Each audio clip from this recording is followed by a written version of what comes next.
மாநாட்டை நடத்துவதற்கு குறைந்தது ஒரு மாத காலமாக தேவைப்பட்டிருக்கும். இந்த ஒரு மாத காலமாக என்ன இளங்கோ அவர்கள் கோர்ட்டுக்கு போனாரா இல்லையா என்று தெரியாது. கோர்ட்டுக்கு போகாத வக்கீல் அல்லவர். போனால் சம்பாதிக்கக்கூடிய வக்கீல். ஒரு நாளைக்கு போனால் வந்தால் 10,000, 20,000, 1 லட்சம், 1/2 லட்சம் என்று வாங்கக்கூடிய வக்கீல். ஆனால் அவ்வளவு தொழிலையும் ஒதுக்கி வைத்துவிட்டு இந்த மாநாட்டு பணியிலே அவர் ஈடுபட்டிருப்பதை பார்த்து நான் பெருமைப்படுகிறேன், பாராட்டுகிறேன். இளங்கோ அவர்களே, உங்களுக்கு கழகத்தில் ஏற்பட்ட ஈடுபாட்டை பார்த்து நான் பெருமைப்படுகிறேன்.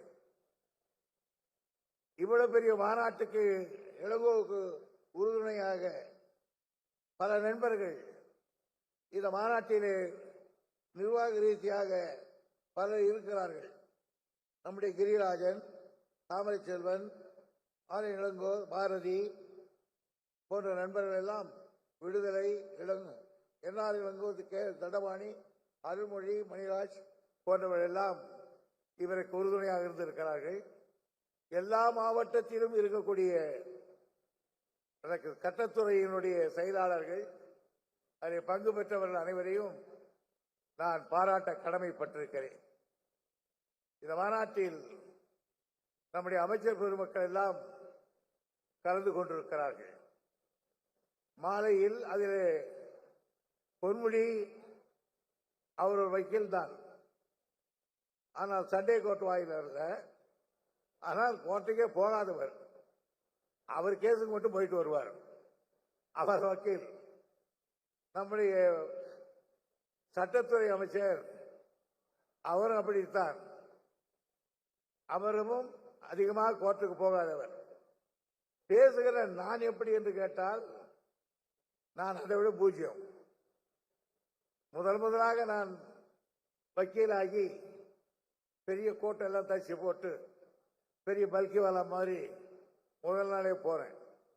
என்னுடைய சீனியர் ஜி ராமசாமி அவர்கள் உடனே சொன்னார், யோ வாயா, உங்க கோர்ட்டுக்கு போலாம்னு சொன்னார்.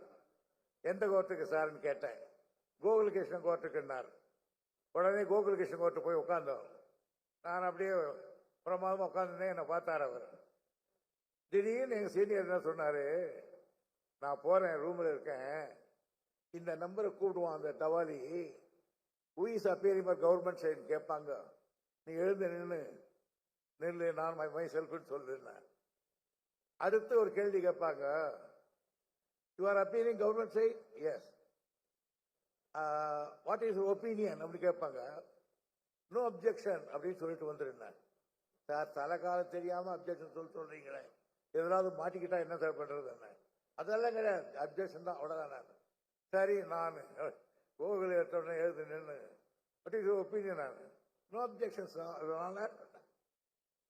அவர் திருப்பி கேட்டாரு, are you appearing government side? Yes. You are saying no objection? Yes. Why are you saying like that? My senior told me like that, sir. Where is your senior now? He's in chamber now. Go and bring him now. அங்க போன என்ன சொல்லிட்டே ஒதுக்கிறான், வாங்க சாருங்க.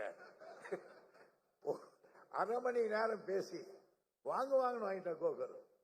உடனே போகும்போது அந்த வாலி கிட்ட கூட்டு துறைமுறை ராத்திரி வீட்டுக்கு வர சொல்றாரு. நான் வீட்டுக்கு போனேன். என்ன அங்க போய் சேர்ந்து இருக்கிறேன்னாரு.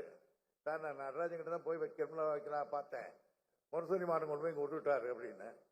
அவர் 2வது வேற. அப்போ நாமளே பூரா அல்காபட் சீரீஸ் தான் நமக்கு மொத்த வேதம்.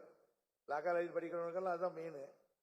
அவர் போன உடனே பாசனுடைய புத்தகத்தை கொடுத்து ஆர்டிகல் 32, 226 இது ரெண்டையும் படிச்சு ஒரு நோட் போட்டுனார்.